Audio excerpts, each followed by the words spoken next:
محترم حاضرینو، د روژې مبارک میاشت روانه ده. د دې اوله عشره د رحمت و د رحمت عشره تیره سوه او دویمه عشره د مغفرت را رسیدلې ده او دریمه عشره د عتق من النار ده. د الله تعالی ترتیب داسې دی چې الله تعالی دې میاشته کې درې عشرې جوړې کړي دي. اوله عشره د رحمت معنا دا ده چې کوم انسانانو ته الله تعالی د ګناه څخه صفا زندگی ورکړې ده. حضرت مجدد الفسانی رحمه الله لیکلي دي دې امت کې داسې انسانان الله تیر کړي دي چې 40 کاله مسلسل کرام الکاتبین ته دومره موقع نسو پیدا چې د هغې پر ګناه باندې قلم کش کړي. نو چې کوم چاته الله تعالی د ګناه څخه صافه زندگی ورکړې ده نو د هغې مبارکه عشره اولنۍ عشره وه چې پر هغې باندې داسې رحمتونه راتلل چې د هغې رحمتو ادراک زما او ستا عقل او دماغ نسو کولی. اوس اوله عشره چې تیره سوه، دویمه عشره الله تعالی د چا دپاره جوړه کړې ده؟ د هغه انسانانو دپاره جوړه کړې ده چې هغې خطاکاره یې ګناهګاره انسانان یې. هغې په خپل عمل باندې، په خپله زندګي باندې، په خپله کړنه وړنه باندې خپل رب د ځانه څخه ناراضه کړی. نو دغه عشره د الله تعالی د هغې بندگانو سره د صلح او د روغې او د جوړې عشره ده چې د هر مازدیګر پر وخت باندې، د هر فیشلمي پر وخت باندې، په هر سهار او په هر ماښام کې الله تعالی د بېشماره انسانانو سره صلح کوي، د هغې زندگی د ګناهونو څخه صفا کوي، د هغې مغفرت او بخښنه کوي. لیکن انسانانو کې بعض انسانان داسې چې هغې کم نصیبه خپل ځان له جهنم، هغې کم نصیبه د خپل بد عملی په خاطر خپل ځان د جهنم مستحق ګرځولی. نو الله تعالی په آخرنۍ عشره کې د روژه مات پر وخت بېشماره انسانان د جهنم څخه ازادوي. هسې خو زه دا وایم چې دا ټوله میاشته مبارکه میاشته ده.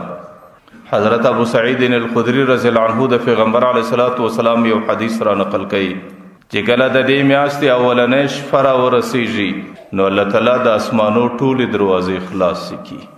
بیا چې د میاشتې آخرنۍ شپه را رسیږي تر هغې وخته پورې یوه دروازه نه بندیږي، بلکې د ملایکو اند روان دی، د ملایکو فوجونه دي، د ملایکو ډلې دي.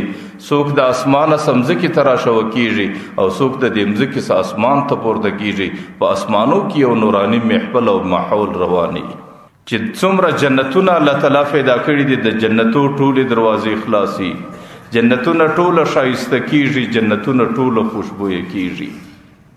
چې څومره جهنمونه الله تعالی پیدا کړي دي، دې میاشته کې الله تعالی د جهنمونو ټولو دروازې بندې کړي. چې څومره شیطانان دي الله تعالی په قیدونو کې واچي، ډېر شیطانان الله تعالی په دریابونو کې غوټه کړي. که چیرې د روژې په شپه کې یو سړي ته الله تعالی د یوې سجدې توفیق ورکړي، یا د فرض لمانځه سجده ده، یا تراویح دی، یا قیام اللیل ده، یا تهجد دی، یا نوافل دی، یا اوابین دی، چې په کم شکل الله تعالی دې بنده ته د یوې سجدې توفیق ولا ورکړي. پیغمبر علیه الصلاة والسلام وایي کتب الله 500,000 حسنه، الله تعالی د په عملنامه کې 1500 نیکۍ لیکي. او د یوې سجدې په بدله کې الله تعالی د دپاره په جنت کې د یاقوتو یو محل جوړوي چې د هغې دپاره 80,000 دروازې، او پر هره دروازه باندې د سرو زرو یو محل جوړیږي مرصع بالیاقوت، چې هغې د یاقوتو په رنګ باندې ښایسته جوړ شوی. نو چې کوم چاته الله تعالی په دې شپو کې یوه شپه د یوې سجدې توفیق ولا ورکوي، بیا خو د هغې دپاره الله تعالی په جنتونو کې بېشماره محلات جوړوي. او چې کله سړی د ورځې سجده، د ورځې روژه ونیسي، نو د اولې روژې د نیولو سره الله تعالی د انسانانو د ګناهونو مغفرت راوړي، بیا د انسانانو ګناهونه بخښل کیږي، بیا د انسانانو عمل نامې صفا کیږي، بیا د انسانانو د زندګۍ څخه ګناهونه لرې کیږي. د سهاره څخه تر ماښامه پورې الله تعالی 80,000 فرشتې مقررې کړي چې هغې د دې بنده دپاره سهار او ماښام د ورځې او د شپې د مغفرت او د بخښنې دعاګانې کوي. او پیغمبر علیه الصلاة والسلام وایي که په ورځې که په شپه کې چې د سجدې توفیق الله تعالی انسان ته ورکړي، په جنت کې د ده دپاره یو درخت تیاریږي چې د هغې درختې در سایه لاندې 1500 کاله د سوارلۍ مزل راتللی شي. خدا د جنت ترتیبات، د دې ترتیباتو باندې د انسان عقل په دنیا کې نه رسیږي. د دې د عقل دنیا کې دا استعداد په عقل کې الله نه دی شي چې سړی د جنت حالات، د جنت نعمتونه، د جنت لوی، د جنت محلات په معلوم کی. او چې کله پر سړی باندې د آخرت هوا ولګېدله بیا به په عقل کې الله تعالی دومره استعداد پیدا کوي چې بیا به د جنت لویوالی، د جنت محلات د انسانانو په دماغ کې راځي چې پر یوه سجده باندې الله تعالی 80,000 محله د جنت ورکوي.